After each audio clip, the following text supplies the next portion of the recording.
নিশ্চয়ই আল্লাহ তাআলা সর্বোত্তম পরিকল্পনাকারী। আল্লাহ আমাদের রিজিক যখন যেভাবে যেই পরিস্থিতিতে রেখেছে ঠিক সেভাবেই আমরা পাবো।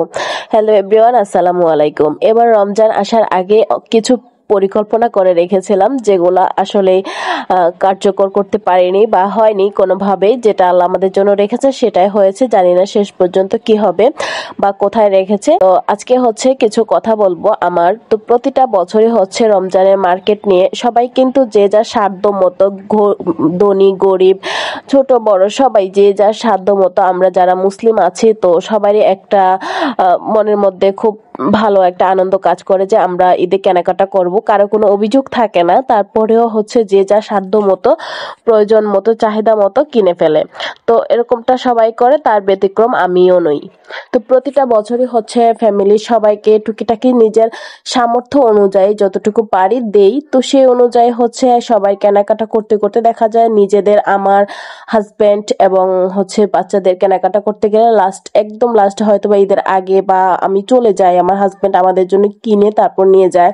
তো খুব এলোমেলো হয়ে যায়। তো এবার ভেবেছি যে কারোর জন্য কোনো কিছু কেনাকাটা করব না, যাকে যেটা দেওয়ার টাকাটা দিয়ে দিব, যার যার পছন্দ অনুযায়ী কিনবে। দেখা যায় যে ওই পছন্দ করে এত কষ্ট করে কেনাকাটা করে ঘুরে ঘুরে নিয়ে যায়, তারপরে দেখা যায় যে কারো পছন্দ হয় না, একজনের আরেকজনের পছন্দ হয়ে যায়, কারো মন মতো হয় না।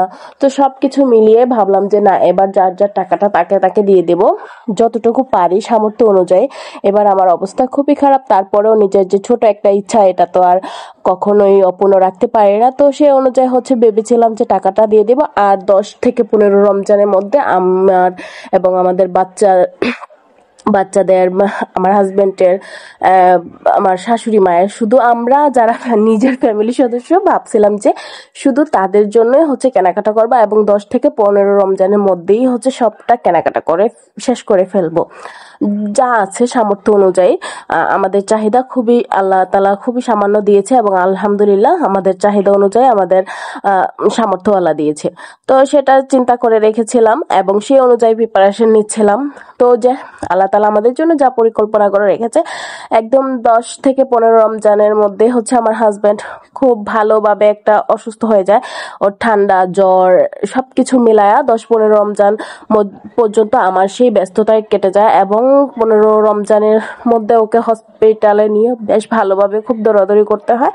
তো খুব টেনশনে চলছে, যে মানুষটার দ্বারা আমি সবকিছু করবো সেই মানুষটাই যদি অসুস্থ থাকে। আমাকে কয়েকবার বলেছে যে যাও কিনে নিয়ে আসো, তো ভাবলাম যে না, যে তুমি সুস্থ হও একসাথেই যাবো। বললো যে আমি পারবো না, তুমি যাও। তো যাই হোক, সেই মানুষটাকে রেখে কেনাকাটা করার সাহস বা ইচ্ছা কোনোটাই আমার হয় নাই।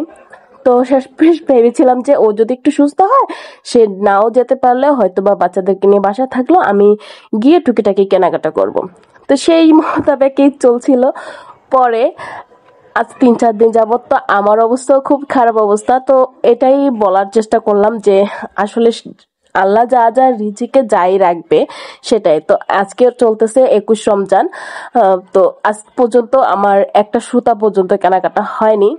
জানি না পড়তে পারবো কি পারবো না, খুবই অবস্থা খারাপ। আমার হাজবেন্ডও ঠিকঠাক মতো উঠে দাঁড়াতে পারে না, যে কতক্ষণ যে চলবে, কিনবে, ঘুরবে, মার্কেটের যে খুবই বাজে অবস্থা থাকে। তো সেটা ধাক্কাধাক্কি করে কেনাকাটা করার মতো অবস্থাও সে নেই, আর আমি তো একদম শোয়া থেকে উঠতেই পারতেছি না। তো আমাদের জন্য সবাই দোয়া করবেন, অন্তত আমার বাচ্চাদের জন্য, যেহেতু আমি একটু কিছু কেনাকাটা করতে পারি।